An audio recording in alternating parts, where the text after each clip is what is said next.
On Fox Sports 910. You're hot. That's right, Frank Sanders now on the right to the guest side. How you doing this Monday afternoon, Sandman? Took me up with that beautiful interest, brother. I appreciate that. Hey, you know, that's what we do here, man. It's all about Frank Sanders. All about Frank Sanders. Do you think you make me feel low? Hey, you got one play in you? You got one play in you? You think if we got you out there at Cardinal camp, you could do a little a button hook? A button hook. I heard that in like 90 years. Yeah, you talk about Minucci, he being old. And you drop out button hook? Button hook. You guys knew what it was. Yeah, Frank, you remember that term in third grade, don't you? You go down the corner and do a button hook around that car. Yeah. Yes, but Rocky is the most non-athletic athlete on the show, so it's all good. Hey, I don't know about that, but I just put $100 in a penny machine and I won 160, so I cashed out 260. So I don't matter if I can be an athlete. If I can bet, make some money, that's all that counts. Yeah. You are a winner in all facets, my brother. That's great. Hey, Frank, how are you looking forward to the guys putting pads on here in the next couple of days out at Cardinal camp? If that's what you call it, yeah, Frank. yeah.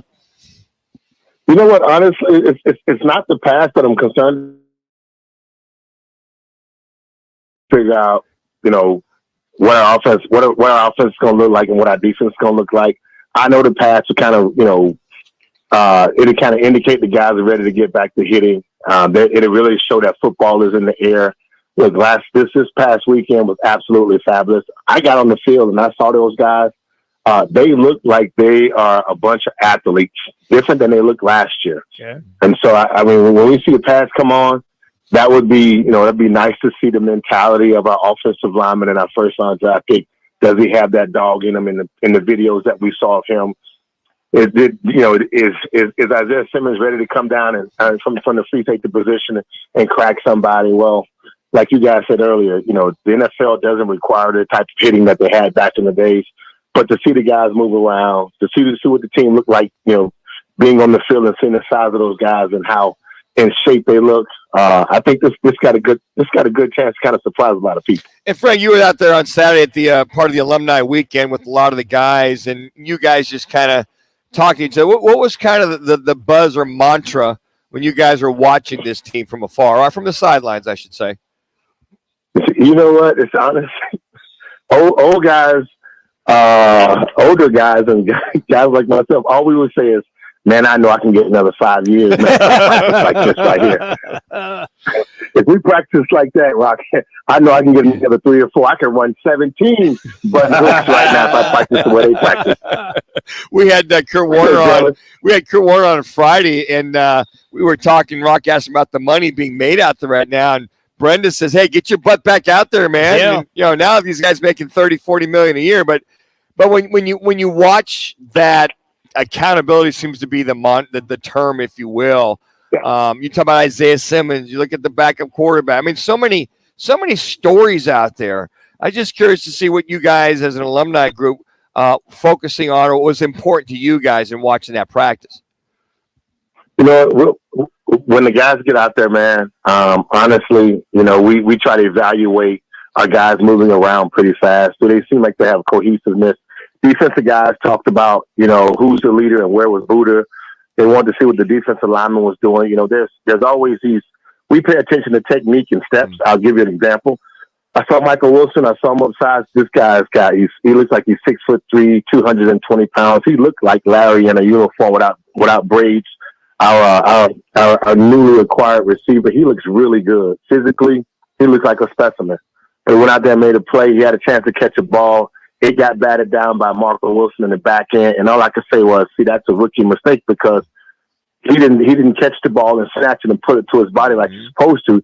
He caught it like he was in college and like he had room. And so that's the little things that the guys upstairs, the alumni was looking at from a quarterback, how many steps he took. Did he get the ball out of his hand really fast? Did the defense make the calls, and did they seem to be moving around pretty fast and getting to their spots where they're supposed to be? 3 minutes. And like I said, physically, when you look at this team, they look like they're in shape. They look really good. But those are the things that when we're upstairs watching and seeing this new team, You wanted to see if they had energy. Of course, defensively, the first group looked like they had a bunch of energy after flying around. Offensively, it looked like since we don't have Kyler, but with Colt, the offense moved pretty efficient. But behind that, you just got to see what guys were doing what they needed to do and if they could do it at that level. And so, of course, they got to get their legs on them. But the most important part is that. What about Isaiah Simmons and watching him? I think he's kind of the great mystery, don't you think, for this team? Where are you going to put him? You talk about safety. You got work at cornerback. You see some of the depth charts out there from different publications. They've got him listed as number 2 at cornerback, number 2 at free safety. Is he still going to continue to be that Swiss Army knife again on defense? Manucci actually looks like that, and it looks kind of, when he's in the secondary, he looks like an announcer. 2 minutes. Like a Cam Chancellor. He's 6'4". He's 200 and maybe 30 pounds. He runs a 4.3, so he looks like a big, tall safety out there that can cover anybody. And he got speed with range, so that looks really good. Somewhere along the lines of A-Dub being back there in the backfield. So you have that look, but then when he gets to cornerback, it looks like he's really tall, and they got him in the slot versus young, our smaller receivers and Gregory Dortch and Rondell Moore. That's just a mismatch between size and agility. So it's one of those things they really have to work at. I only say this here.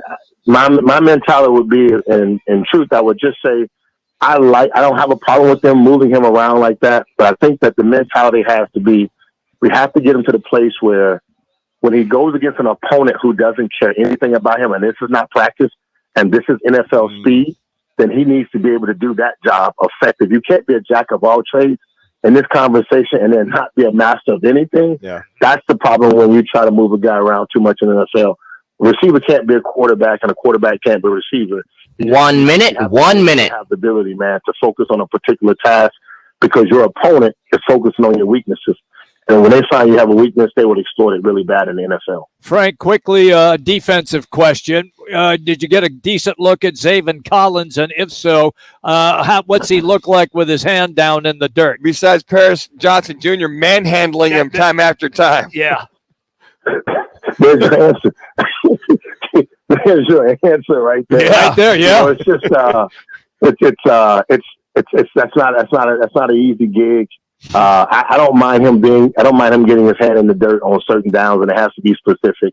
He's a Mike linebacker, and he has to be the guy to make those checks and calls. I know we need speed on the edges.